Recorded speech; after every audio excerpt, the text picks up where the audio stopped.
ఆ దొంగ గజ దొంగ రాక్షసుడు జగన్మోహన్ రెడ్డి మాటలు ఎవరు లెక్క చేయదు. ఈ రాక్షసుడు అయినటువంటి జగన్మోహన్ రెడ్డి మళ్ళా బయటకు వచ్చాడు. వాళ్ళని ఆ పొట్టేళ్ళు ఆయన బొమ్మల పొట్టేళ్ళు ఎక్కినట్లు అర్థమని చెప్తున్నాడు. మీరు కూటమి ఉంటే చెప్పుంటారు, మీరు కూటమి విడిపోయింది మీ ప్రజాస్వామ్యం మీకు తెలుస్తుంది. మీ జగన్మోహన్ రెడ్డిని తిడితే ఏదో బర్త్డే రోజు మీకు ఏదో నాయకులు అధికారం లేకుండా 2-3 ఏళ్ళు ఏ పక్కన రాష్ట్రాల్లో ఉండి విలేకరులకు అందరికీ నమస్కారం. మొన్న లోకేష్ బాబుది బర్త్డే ఉంది. బర్త్డే సందర్భంగా మన ఎమ్మెల్సీ బీడి నాయుడు అన్న మన జగన్మోహన్ రెడ్డి అన్న పైన చాలా వ్యాఖ్యలు చేసినాడు. అవి వ్యాఖ్యలు ఎలాంటివంటే చాలా ప్రజలకే బాధ అనిపిస్తుంది. మన ఎమ్మెల్సీ బీడి నాయుడు అన్న చేసిన వ్యాఖ్యలు, అన్న మీ లోకేష్ బాబు బర్త్డే ఉంది, మీ బర్త్డే రోజు మీ నాయకులు పొగడుకోవడం, ఏదో మీ పార్టీ చెప్పుకోవడం, తర్వాత గత ప్రభుత్వాల్లో ఏం చేసేం లేదని చెప్పుకోవడం, దాంట్లో కూడా తప్పేం లేదు.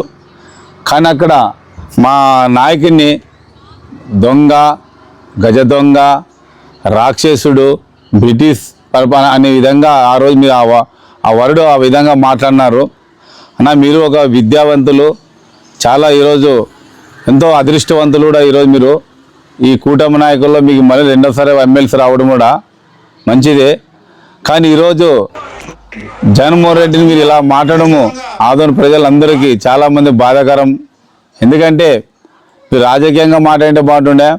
ఒక రాష్ట్రం ఒక ముఖ్యమంత్రి చేసిన 5 కోట్ల ప్రజలు ఓటేస్తే ఒక రాష్ట్ర ముఖ్యమంత్రి చేసిన జగన్మోహన్ రెడ్డిని ఈరోజు ప్రజాస్వామ్యంలోన ఈరోజు ప్రజలు ఎన్నుకున్న ముఖ్యమంత్రిని ఈరోజు రాక్షసుడు, గజ దొంగ అనడం ఎంతవరకు కరెక్ట్ అన్నా? ఏ విధంగా కరెక్ట్ అన్నా? నేను మిమ్మల్ని క్వశ్చన్ చేస్తున్నానన్నా. ఈరోజు మా జగన్మోహన్ రెడ్డి మాజీ ముఖ్యమంత్రి మా నాయకుడిని ఏ విధంగా మీరు పోలికేసినారో దానికి వివరణ ఇవ్వాలని మేము అడుగుతున్నాం, అదే ప్రశ్నిస్తున్నాం. తర్వాత ఈరోజు ఈ ప్రెస్ మీట్ కూడా మన ఎమ్మెల్యే సాయి ప్రసాద్ రెడ్డి ఆదేశాల మేరకు ఈ విధంగా నేను వైఎస్ఆర్ కాంగ్రెస్ పార్టీ పెట్టడం జరిగింది. ఈరోజు ఖండించడం కూడా జరుగుతుంది. అన్న ఒక మీ నాయకుడు చంద్రబాబు నాయుడు గారు ఏ రోజన్నా ఒక పార్టీ, టీడీపీ పార్టీ అంటే బలమైన పార్టీ, అది అందరికీ తెలుసు. ఆ బలమైన పార్టీని ఈరోజు పొత్తులు లేకుంటే అధికారం లేని పార్టీ విధంగా తీసుకొచ్చిన వ్యక్తి ఎవరన్నా ఉన్నారంటే ఒక చంద్రబాబు నాయుడు. ఏ రోజన్నా పొత్తులు లేకున్న పార్టీ ఒక అధికారం తీసుకొచ్చిన రోజు ఏ రోజన్నా ఒక రోజు ఏదన్నా ఒక రోజు ఒక్కసారైనా మీరు సీఎం అయిన రోజు ఉందంటే చెప్పండి అన్న. సమైక్యాంధ్ర ఉన్నా కూడా పొత్తులే,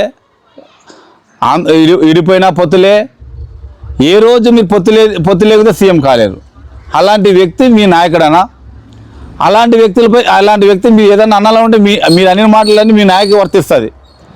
జగన్మోహన్ రెడ్డి సెంట్రల్లోన ఈరోజు మన భారతదేశం శాసించే పార్టీ కుటుంబాన్ని ఈరోజు సోనియా గాంధీని ఎదిరించి ఈరోజు ప్రజల కోసమే పార్టీ నుంచి వచ్చి సొంతంగా మా గత రాజశేఖర రెడ్డి ఇచ్చిన మాటలు వాగ్దానాల కోసము పార్టీని వదిలి హైకమాండ్ని ఆ రోజుల్లో హైకమాండ్ని ధిక్కరించి ప్రజల కోసమే ప్రజాక్షేత్రంలోకి వచ్చి సొంతంగా పార్టీ పెట్టి ప్రజల ఆశీస్సులు పొంది ముఖ్యమంత్రి అయిన వ్యక్తి ఈ జగన్మోహన్ రెడ్డి అన్న. అలాంటి వ్యక్తిని పొత్తుతో వచ్చిన ముఖ్యమంత్రి కాదనన్నా, ప్రజలతో వచ్చిన వ్యక్తి జగన్మోహన్ రెడ్డి. మీలాక పొత్తులతో అయిన ముఖ్యమంత్రి కాదన్న మా నాయకుడు. సొంత పార్టీ పెట్టి ప్రజలతో మెప్పొంది ప్రజల ఆశీస్సులతో ఓటు వేసి ఎన్నికబడిన ప్రజా సమయంలో మెజార్టీ పొందిన వ్యక్తి ఈరోజు జగన్మోహన్ రెడ్డి. అలాంటి వ్యక్తిని మీరు రాక్షసుడు, గజ దొంగ అని అంటారు. నేడు చూశారు, నేను విన్నానని అంత నెగ్లెక్ట్గా మాట్లాడుతున్నారన్నా. దయచేసి వెళ్ళనన్నా. జగన్మోహన్ రెడ్డి చేసిన పథకాలు స్కీమ్లో వైఎస్ఆర్ కాంగ్రెస్ పార్టీలోన కరోనా ఉన్నా కూడా 5 ఏళ్ళు పరిపాలన ఉన్నా కూడా 2 ఏళ్ళు కరోనాకు పోతే కూడా కరోనా ఉన్న రోజుల్లో కూడా ఏ విధంగా స్కీములు అందించినాడో ఒక్కసారి ప్రజల్ని వెళ్ళి అడగండి, సచివాలయాలు వాలంటీర్లు వెళ్ళి అడగండి. జగన్మోహన్ రెడ్డి అన్న చేసిన పథకాలు ఒక్కసారి వెళ్ళి మీరు ఎక్కడైనా వెళ్ళి చూడనని తెలుస్తుంది. ఈరోజు స్కూల్కి వెళ్ళానన్నా, నాడు నేడు ఈరోజు వెళ్ళానన్నా. ఇలాంటి జగన్మోహన్ రెడ్డి ప్రజలు మీ నాయకుడు ఎన్ని హామీ ఇచ్చినాడన్నా, కూటమిలో ఎన్ని హామీలు ఇస్తే ఈరోజు మీ నాయకుడు మీ కూటమిలో మీకు ఇచ్చిన హామీలు నెరవేర్చలేరు కాబట్టి మీ నాయకుడు ఆ మాట మీ నాయకుడు వర్తిస్తుంది, మా నాయకుడు కాదన్నా.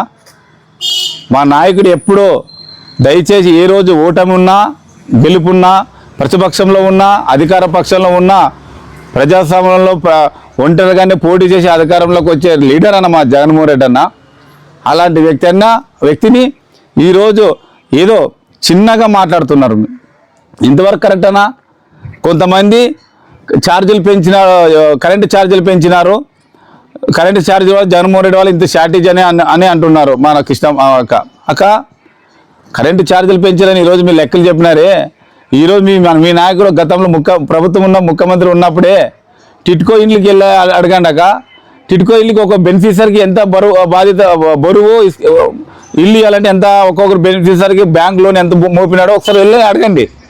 ఒక్కో బెనిఫిషరీకి 7 లక్షలు 7 లక్షలు బెనిఫిషరీకి ఈరోజు జగన్మోహన్ రెడ్డి వాళ్ళ ఇంట్లో పోయి అడగండి అక్క.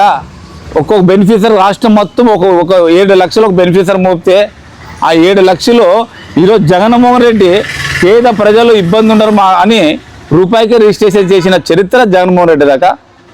అంటే దాదాపు రాష్ట్రం మీద ఎన్ని కోట్లు ఈరోజు ప్రజలకి భారం తగ్గించినాడు. ఆ భారం ప్రజలకి ఎంత బరువు పడుతుండే.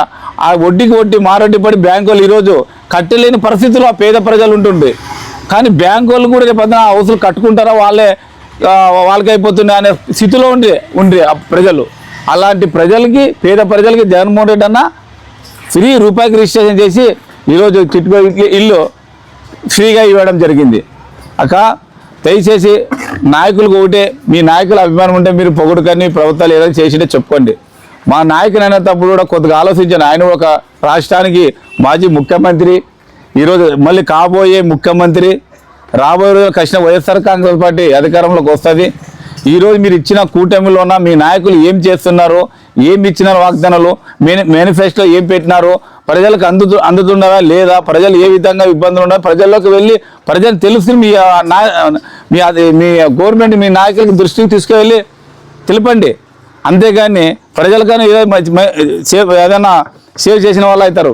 అంతేగాని అనవసరంగా మీరు ఏదో ప్రజలకి ఏదో మంచి చేసే, ప్రజలు స్వేచ్ఛంగా ఉన్నారు, ప్రజలు సంతోషంగా ఉన్నారు, మా ప్రభుత్వంలో వచ్చి చాలా హాయిగా ఉన్నారని మీరు అనుకుంటారు. ఒకసారి వెళ్ళండి, ఒకసారి ఇంటింటికి వెళ్ళండి, ప్రజలు ఏ విధంగా బాధలు పడుతున్నారు, ఏ విధంగా కష్టాల్లో ఉన్నారని. అది మర్చిపోయి జగన్మోహన్ రెడ్డి ఎందుకు రాలేదు, గవర్నమెంట్ ఎందుకు ముఖ్యమంత్రి కాలేదు, ఎందుకు గవర్నమెంట్ రాలేదు ప్రజలు ఆలోచిస్తున్నారు. ఈరోజు మీకు తెలుసలేదు, ప్రజలు ఆలోచిస్తున్నారు. అలాంటి నాయకుడు జగన్మోహన్ రెడ్డి అన్న. అలాంటి నాయకుడిని ఒక బ్రిటిష్ కాలంతో పోలికేయడం ఎంతవరకు కరెక్ట్ అని నేను డేట్ క్వశ్చన్ వేస్తున్నాను అన్నగారికి. దయచేసి అన్న, మీరు మీ నాయకులకి ఏదన్నా కూటమిలో ఇచ్చిన హామీలు నెరవేర్చలేకపోతే ఇప్పుడు వాలంటీర్లు తీసేయని అన్నాడు, మేము వస్తే 10,000 పెంచుతామన్నాడు. 10,000 పెంచింది కాదు, ఉండిన వాళ్ళే తీసేసినాడు. తర్వాత నిరుద్యోగి అన్నాడు. తర్వాత అమ్మ 15 ఏళ్ళకి పెన్షన్ బీసీ వాళ్ళకి ఇస్తానన్నాడు, కొత్త పెన్షన్లు అన్నాడు. ఈరోజు హౌసింగ్ వాళ్ళు ఇల్లు కట్టుకున్నారు, ఇంతవరకు వాళ్ళకి హౌసింగ్ వాళ్ళకే ఇంకా బిల్లులు పడలేదు. ఇలాంటి వాళ్ళు చేయకున్న వాళ్ళు ఏమంటారు అనేది మీరు అనే మాటలు మీ నాయకులు మీకే వదిలేస్తాం. మా జగన్మోహన్ రెడ్డి ఎప్పుడైనా అండి, దయచేసి ఎప్పుడైనా జగన్మోహన్ రెడ్డి ఎవరి గ్రీన్ లీడర్. ఏ రోజు వాళ్ళ ఆయన కానీ అధికార పొత్తులతో పెట్టుకుని వాళ్ళ వంశంలో నుంచి రాజకీయం చేయాలని రాలేదు. ఏ రోజైనా జగన్మోహన్ రెడ్డి ఓటమున్నా గెలుపున్నా ఇచ్చిన మాట ప్రజలకు నేను అదే చేస్తాను కానీ అబద్ధాలు చెప్పి అధికారంలోకి రాననే ఎప్పుడో జగన్మోహన్ రెడ్డి అని చెప్పినాడు. మా జగన్మోహన్ రెడ్డి అన్న నాకు ఓటు వేయకున్న వాళ్ళు కూడా మీరు పథకాలు అంది అని చెప్పిన లీడర్ జగన్మోహన్ రెడ్డి అన్న. అలాంటి లీడర్ని దుర్మార్గుడు గజ దొంగ అనడం ఎంతవరకు కరెక్ట్ అని నేను అడుగుతున్నాను. మేము అధికారంలోకి పోయినా అధికారం లేకపోయినా, మేము 11 సీట్లు పరిమితమైన, మేము రాష్ట్రం విడిచిపెట్టి ఎక్కడో ఇంకొక చోటు పోయిన లీడర్ కాదు మా జగన్మోహన్ రెడ్డి. గత మీ నాయకులు అధికారం లేకుండా 2-3 ఏళ్ళు ఏ పక్కన రాష్ట్రాల్లో ఉండి మీరు ఒకసారి తెలుసుకునండి. ఎలక్షన్లు వచ్చినప్పుడు మీ లీడర్ వచ్చిన రోజులు ఉన్నవి. కానీ జగన్మోహన్ రెడ్డి అన్న ఎంత ఉన్నా ఈరోజు ప్రజలు ఏది ఓటమి ఇచ్చినా దాన్ని గౌరవించుకుని ప్రజాస్వామ్యంలో మళ్ళీ ప్రజలతోనే తెలుసుకుంటానని ఈరోజు ఇక్కడే ఉన్నాడు. కానీ ప్రజాక్షేత్రంలో కానీ ఎప్పుడో జగన్మోహన్ రెడ్డి అన్న ఎలక్షన్లు ఇంకా దూరంగా ఉన్నవి. మేము మాకు ఏదైనా బాధలు ఎప్పుడు పొంగలేదు, భయపడలేదు ఎప్పుడు. మా జగన్మోహన్ రెడ్డి గురించి మాట్లాడే ఏ లీడర్లకన్నా గతాన్ని ఆలోచించుకోండి. లీడర్ సింగల్ ఈరోజు అధికారంలో తీసుకొచ్చే లీడర్ మాది. మీకు అనుభవం ఉన్నా కూడా పొత్తులతో అనుభవం ఉండొచ్చు. మా అధికారం మా పొత్తులు లేకున్నా కూడా ఒంటరిగా సింగల్గా పోటీ చేసి అధికారంలో తీసుకొచ్చిన ఘనత ఒక జగన్మోహన్ రెడ్డి అని దక్కుతుంది అని తెలియజేస్తున్నాం. దయచేసి జగన్మోహన్ రెడ్డి అని తిట్టేటప్పుడు ఆయన కానీ ఆయన క్యారెక్టర్ కానీ ఆయన లీడర్షిప్ కానీ ఆయన చూసి మాట్లాడండి. ఏదో నాయకులు మెచ్చుకుంటారు, మాకు ఏదో పదవులు వస్తాయి, మేమేమో రాజకీయాల్లో ఫోకస్ అవుతామని మాట్లాడితే ప్రజలు మీకు వేసే ఓటు కూడా వేయరని ఈ మీడియా ద్వారా మీకు తెలియజేస్తున్నా. రాబో రోజుల్లో ఏదన్నా రాజకీయంగా భవిష్యత్తు యువ నాయకులు రావాలన్నా, నేర్చుకునాలన్నా, ఏదైనా నిలబడాలన్నా ఒక జగన్మోహన్ రెడ్డి అని చూసే రాజకీయాలు చేయాలనుకుంటారు. కానీ ఇట్లా పొత్తులో పెట్టుకుని అధికారం తీసుకొచ్చే లీడరు ఎవరు కోరుకోరు, ఎవరు ఇష్టపడరు. ఒక విషయం చెప్తా, మీకు అంత దమ్మున్న లీడర్లో మీ పార్టీపై మీరుంటే సింగిల్ పోటీ చేయండి. మీ కెపాసిటీ ఎవరిదో, ఎంత బలం కెపాసిటీ ప్రజాస్వామ్యంలో తెలిసిపోతుంది. మీరు కూటమి ఉంటే చెప్పుకుంటారు, మీరు కూటమి విడిపోయింది మీ ప్రజాస్వామ్యం మీకు తెలుస్తుంది. మీ బలం ఎంతో, మీ ఓటు ప్రజల బలం మీకు ఎంత ఉందో అనేది తెలిసిపోతుంది. అంతేగాని కూటమి అయ్యి మేము బలస్తులు, మేము బలవంతులు, మేము ఈరోజు అని చెప్పుకోవడం ఎలా చెప్పుకుంటారు మీరు? ఎలా చెప్పుకుంటారు నాకంటే అర్థం కాదు. జగన్మోహన్ రెడ్డి ఒంటరిగా ఉన్నప్పుడు ఈరోజు అదే ధైర్యం, అదే పౌరుషంతో అదే విధంగా ప్రజలకి చెప్పుకుంటాడు. తర్వాత మరి జగన్మోహన్ రెడ్డి సప్త సముద్రంలోన కూడా తీసుకొచ్చి నరకేస్తారని అని అంటున్నాడు. అన్న మా జగన్మోహన్ రెడ్డి అనలేదన్నా, సప్త సముద్రంలో కూడా అధికారం తప్పు చేస్తే తీసుకొచ్చి న్యాయస్థానం ముందు నిలబెడతానని చెప్పినాడన్న. ఆ మాట ఎప్పుడు మాట్లాడలేదన్నా. దయచేసి మీరు ఓటు బ్యాంక్ కోసం ఇలా దాన్ని మార్చి ప్రజలకి ఈ విధంగా దాన్ని చేయదని. ఇప్పుడు ఎలక్షన్ క్యాంప్ కాదు. మీకు ఏదైనా ఉంటే మీకు అవకాశం వచ్చింది, అదృష్టవంతమైనారు, ఏదైనా ఉంటే ఆదోనికి ఏదైనా ఫండ్స్ తీసుకొచ్చి మీకు తోచినంత బ్రిడ్జ్ కానీ, ఎస్ఎస్ ట్యాంక్ కానీ, తర్వాత మనకు రోడ్ వైనింగ్ కానీ, తర్వాత రామ్జల్ ఏదైనా ఉంటే మన ఫిల్ట్ కానీ, ఇలాంటి డెవలప్మెంట్ విధాలుగా ఆదోనికి ఏమైనా ఫండ్స్ తీసుకొచ్చి చేస్తే మీరు మంచి పేరు ఉంటుంది. కానీ ఏదో జగన్మోహన్ రెడ్డిని తిడితే ఏదో బర్త్డే రోజు మీకు ఏదో పేరు వస్తారు కూడా అది కరెక్ట్ కాదా? ఎందుకనంటే ఉండిన అభిమానం ప్రజలు ఆదోన్లో అంటే ఒక జగన్మోహన్ రెడ్డి చాలా అభిమానము. దయచేసి మీరు ఎవరైనా మాట్లాడేటప్పుడు మీరు సింగిల్గా పోటీ చేసి మీకు ఎంత బలం ఉంటే అంత ప్రజల చేతులకు రండి, ఎన్నికలకు పోదామండి. ఆ రోజు ప్రజలు ఇచ్చిన తీర్పుకి ఆ రోజు మళ్ళీ ఎవరు ఎంతైనా మాట్లాడతాం. కానీ ఊరికి మీరు గెలిపించిన మీ నాయకుల దగ్గర, మీ కూటమి నాయకులతో పని చేపించి ఆదోని ప్రజలకి మంచి చేయాలని ఈ మీడియా ద్వారా మీకు అందరికీ తెలియజేస్తున్నా. Narasimhulu municipal vice chairman.